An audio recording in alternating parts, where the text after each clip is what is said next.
Hello, Buckingham community members. With me is Dwayne Cross, who has been the project manager for the highway development project with the province of Nova Scotia. He works with the Department of Transportation and Infrastructure Renewal, TIR, and he's been involved with this particular file for over 10 years. And so one of the things that we had asked Dwayne is to help maybe provide a general summary of a rather key and critical document, which is the agreement that exists between the Buckingham Mi'kmaq Nation, the province of Nova Scotia, and the federal government. Thanks so much, Dwayne, for helping us do this. Well, my pleasure, Chief. So there's a prior video that I believe yourself and Judy created that walked through the entire notice of referendum that will be coming out to everybody. And one of the key components, as Chief PJ indicated, is the interchange and land accesses agreement, or we call it the tripartite agreement. It's taken a long time to get it to a final product. It's had a lot of lawyers working on it, which is the nature of the beast. It has to be that way. So it can be quite complicated in its wording. So we thought it'd just try to simplify it and bring it to a point that all of us can truly appreciate what the technical lingo is telling us all. So I'm going to walk through page by page, and I'll indicate the page and the section that I'm in, and once all the community members, we get to a point where everybody gets this package from Judy Crossman, from INAC. You could also sit down and watch this video and go page by page through it and get a better level of comfort as to what the intent of the agreement is. So page 1 basically lists the groups of the agreement, which are Canada, Nova Scotia, and Buckingham. Below that, it outlines what the intent of the agreement is and what the desires are of Buckingham for the agreement and for the project that we hope to build. Switching over to page 2, some of that lingo continues on.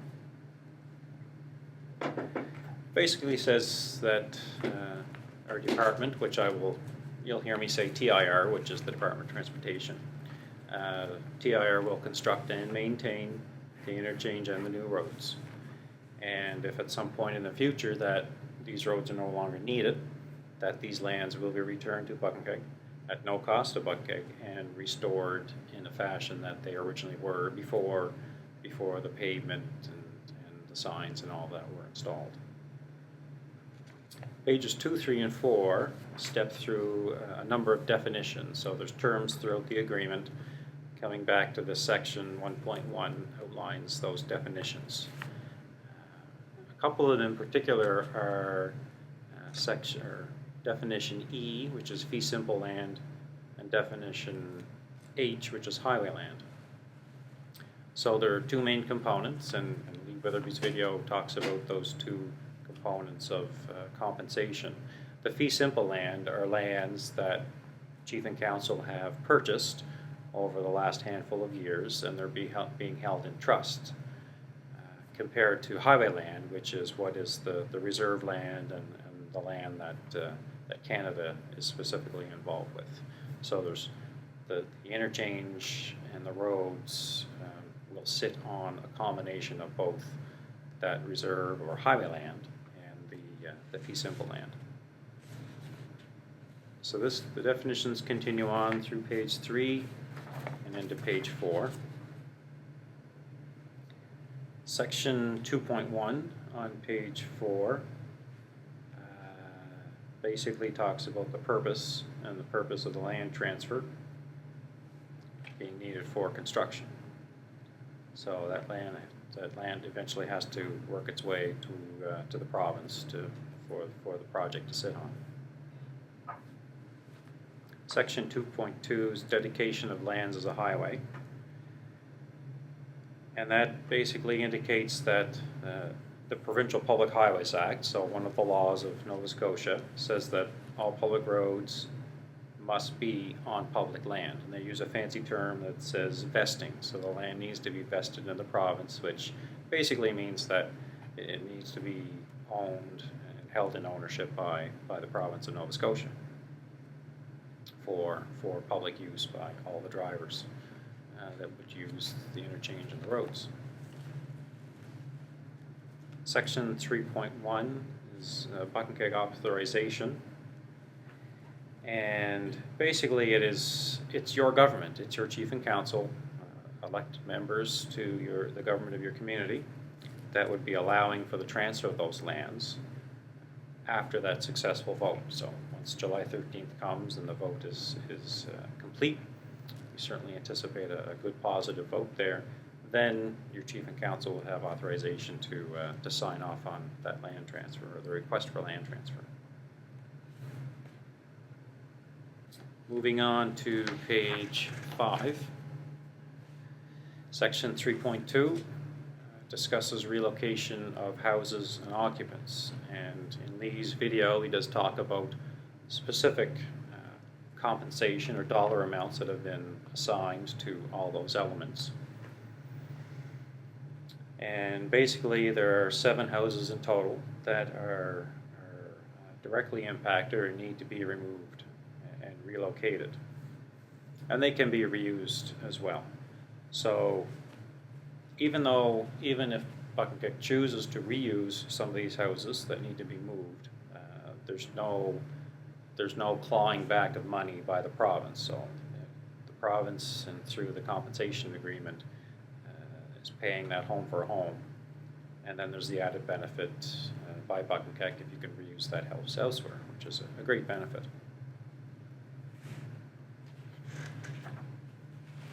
Section 3.3 discusses time frame. So you'll see specific addresses mentioned in 3 different groupings of time. And the reason why we added that in was to allow as much time as possible for Buck and Keg to choose to salvage homes and relocate them if they can. And the more on the shorter time frame is recognizing some elements of construction that need to be happening earlier on, and other elements that can wait toward the end of the entire construction period to build the interchange and the roads.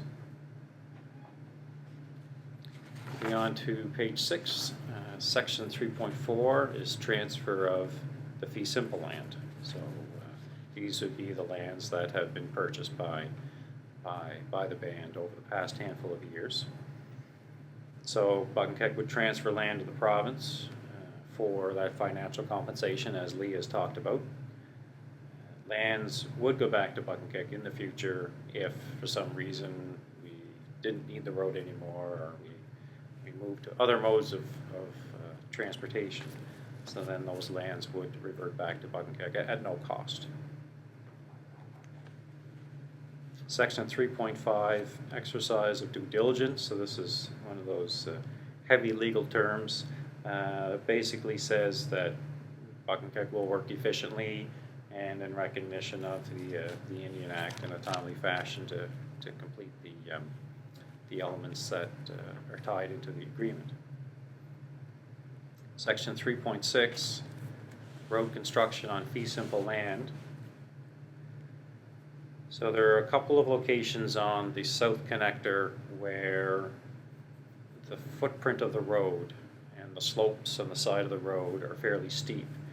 And we only wanted to buy the least amount of land as possible, and in turn leaving the maximum amount of land in Buck and Keg's ownership for use for community development and benefits to Buck and Keg. So there's a couple of spots where we need to build the road outside of that land component that we would be paying for. But in turn, those lands can be used in the future, and depending on the development opportunities that Buck and Keg pursues, that we may be in there moving the dirt around a bit now, but recognizing that those areas would be would be valuable areas to contribute to land development in the future. Section 4.1 is replacement housing funding, replacement house funding. And as Lee walked through his video, it lays out the values with respect to replacing the houses that are impacted. And again, this amount's not affected if Buckingham could take the opportunity to relocate and reuse those houses. So on to page 7, section 4.2, access to lot C. And this is, not only are we going through this long process to transfer and surrender land to the province for constructing the interchange and the connector roads project right at the Bucket community, but we also recognize there's a long-term need for land for twinning Highway 104, not part of this project, but something we anticipate down the road and into the future. And there are portions of land at Heatherton as well that that would be needed for that twinning. Lee did include that in his compensation. So this section just recognizes that that is happening. There is an existing access to Niktweg, right? Yes. From the Highway 104, and with twinning, we can't. It's too unsafe to allow driveways off of twinned highways. So we would be building a new road back to Summerside Road to provide good access and safe access for community members to access your land. Section 4.3 mentions sound barriers for 2 houses. So the 2 houses, and I believe Darlene lives in one, and Sharon and Dale in another. Sharon lives in the other one. So where they are kind of close to the highway, we TIR agreed to build a sound barrier of some fashion in the future when twinning happens, not when the interchange happens, but when twinning happens. It mentions in the agreement an earthen berm, but at the end of the day it could be something else. It could be a fence or some other type of product that that TIR would work with the community members to find out exactly what's the best fit for their backyard, and to install something that gives a little bit of relief from highway noise and added privacy from the closeness of traffic. Section 4.4, so Schedule F shows what's to be built, and it's to be built at 100% TIR cost. And we must follow standards and policies and guidelines, which all kind of play into the engineering that we have to do right across the province when we build and design new roads. It's just recognition of that element. So Schedule F shows a generalization of what the project's going to look like. Section 4.5, tendering for construction. TIR will advertise construction tender documents within 6 months of a positive vote. So if everything goes great on July 13th, it basically makes sure that TIR will, in a timely fashion, roll out tenders for construction to start. And also a reasonable time frame to see that end. And the agreement says 30 months, which is 2.5 years. I suspect it'll take about 2 years to finish the construction once we do start. Section 4.6 is called post-construction maintenance. Basically says that TIR will do all of the maintenance at no cost to Buckingham indefinitely. So if there's potholes to be filled and gravel to be reinstated on shoulders, when the asphalt wears out and it needs to be repaved, that all of those are provincial costs, and there'll be no costs back to Buckingham. Moving on to page 8, section 4.7, exercise of due diligence, another one of those heavy terms, as I call it. Basically says TIR will be efficient and focused on the tasks at hand. And we want to see the project move ahead. We want to see Buckingham succeed with the project. Section 4.8 around Aboriginal workforce. We spent a lot of time working through this clause and really enhanced it a lot more than what this term, when this term's been used in the past. So it pretty well, it says to the contractors that you're going to be made accountable, that every step needs to be reasonably taken to make sure that at least 20% of the contracted workforce are Buck and Kick members. So there is a level of accountability that we are putting on contractors to make a good, solid, concerted effort. And if they can't get that 20%, then they really need to demonstrate why that was not possible. Walk us through the steps as to what you did to ensure that you could maximize the amount of Aboriginal workforce coming from Buck and Kick to help build the project. So Section 5 gets into the things that Canada or INAC needs to do. In Section 5.1 is the transfer of admin and control of highway lands, so these are the reserve lands. Canada will get approval for land transfer to the province, and if the province agrees to return the land, the province agrees to return the land if it's no longer needed for highway purpose. So you'll see a bit of repetition through the agreement, and that is prescribed by the lawyers that did write it, that to ensure that if the land's no longer needed, there is that reversionary back to Buck and Kick to reserve use for the land. Page 9, section 5.2 mentions access permit for construction. So once the community votes in favor, hopefully in favor of the land surrender, it could take a long time. It could be a 1 to 2 year process to go through the steps that Canada has to go through to transfer that land to the province. But we didn't want to wait 1 or 2 years before construction started. We wanted construction started and finished as quickly as possible. So there's a permit process that we can go through, and that will allow TIR to begin construction. Once the vote happens, we can go through the steps of calling tenders, getting construction started. In the meantime, in the background is all the paperwork and stuff that goes on with Canada to complete and formalize the land transfer. But again, we don't want to sit and wait for that for a long period of time.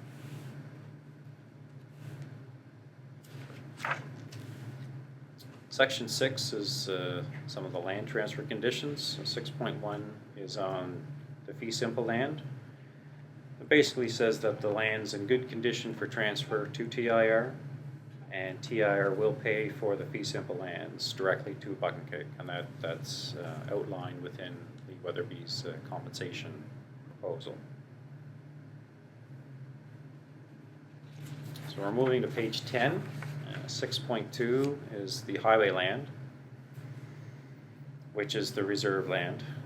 It's the federal surrender side of things, and that's the one that takes more time to work through Canada's process. TIR will have a payment component, a compensation component of that as well, as Lee has detailed in his report.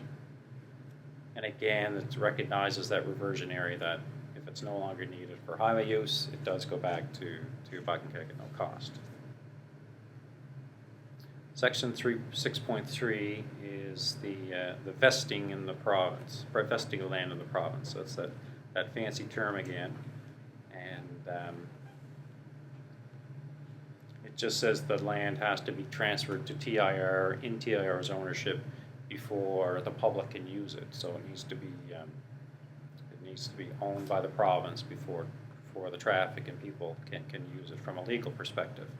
But if it takes us 2 years to build, and if it's a 1 to 2 year process to go through Canada's steps, then it should all line up nicely by the time construction's done. The official transfer will be done through Canada's process, and everybody can enjoy using the facilities. Section 7 gets into indemnity, and indemnity is a fancy term. It basically, an An indemnity is protection against a loss or a financial burden on a person.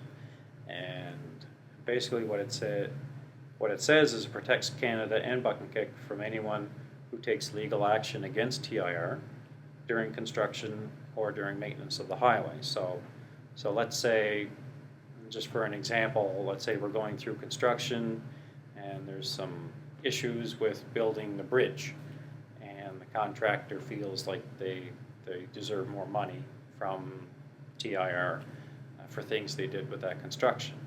And if TIR doesn't agree and then they go to court about it, that Canada doesn't get pulled into it and Buck-and-Kick doesn't get pulled into it. There's no obligations, there's no liabilities put back on Buck-and-Kick or Canada. It's something that's just between TIR and the contractor.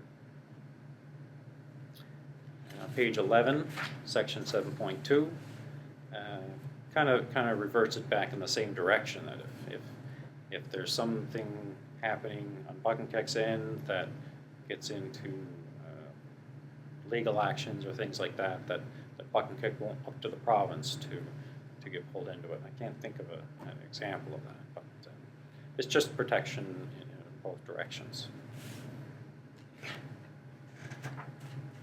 So section 8 is provincial approvals and termination.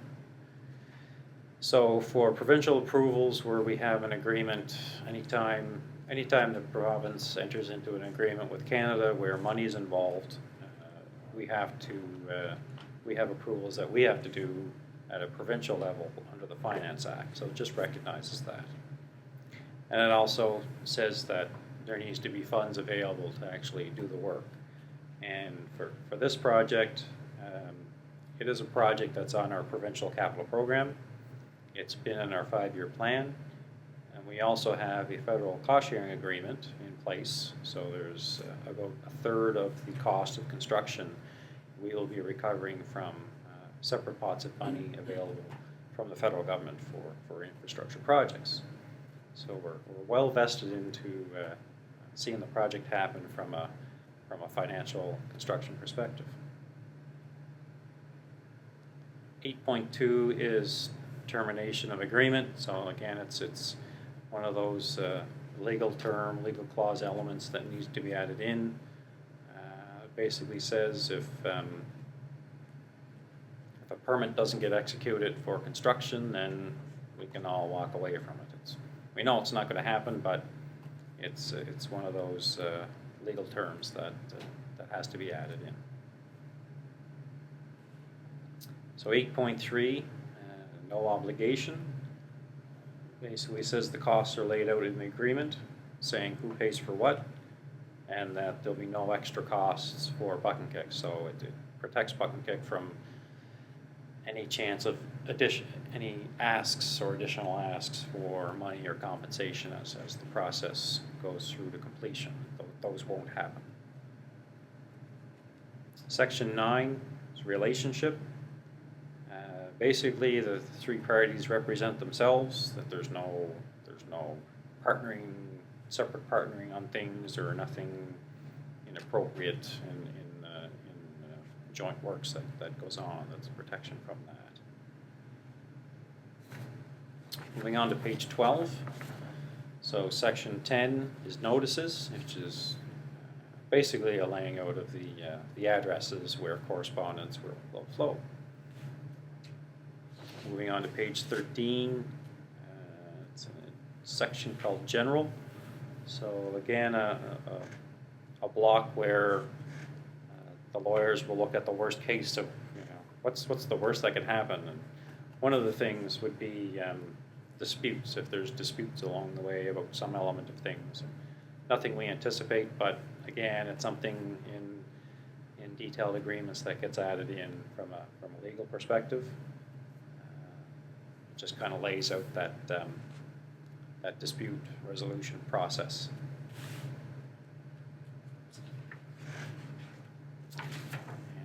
And that's about it. From there on out are all of the signatures for completion of the completion and sign off of the tripartite agreement. Dwayne, thank you so much for going through that agreement. You're welcome. There's just a couple of questions I wanted to run by you. And one relates to the cost of this project. How much is it? Who pays for it? And if you can just sort of list some of the components on what that project consists of. Sure. So the project's estimated at $15.3 million total construction cost. About $6.1 million we're going to be recovering from the federal government through a federal provincial infrastructure cost share program that's been going on for a handful of years now. And specific to this project, we have a new interchange bridge that will be built over Highway 104, and there will be 4 ramps built as well so that you can get on and off the highway. So from the bridge, we'll have a new road that goes northerly to Trunk 4, which ties in where Afton Road currently ties into Trunk 4. And on the south side, we have a new road to be built that will go to the east and ties into the end of Afton Road south of Highway 104. And there's also a short stub that goes southwest from the south side of the structure that will be used, that Buckingham can use to access those lands to the west of the interchange structure.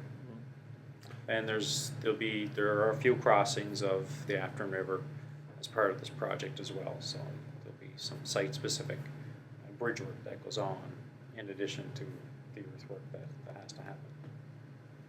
Who would pay for that, Dwayne? So for all of it's going to be paid for by the province, by TIR, and then we have a process on the back end where we recover money back from the federal government under this construction cost share agreement.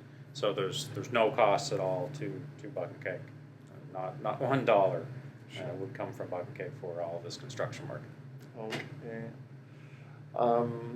One of the things that I just wanted to provide a bit of detail, as community members know, we have spoke to community about the highway project on several, if not many occasions, and through the course of those discussions, what we heard from community, later got incorporated within the agreement, and it has allowed us to have the back and forths that we did through the course of negotiations of the agreement. So we're really happy about how those discussions went and the effort that has been taken on multiple parties to sort of bring this through. I just wanted to add that we'll have copies of the agreement at the Buckingham Band office. They will also be sent out as packages to the households, and it will be obviously a major component for the package going out off reserve as well. There will be communications that will exist, including this interview here, that will provide further detail on the agreement as well. And finally, obviously, on June 19th, Dwayne will be back in Buckingham along with Lee and Judy and some others to talk about the various components of the highway project from multiple angles. So stay tuned for these communications, and if there's further questions on this agreement, please come to our community meeting on June 19th. It begins at 4 p.m. And with that, Dwayne, I just really want to thank you for doing this. That was my pleasure, Chief. Thank you. Thank you.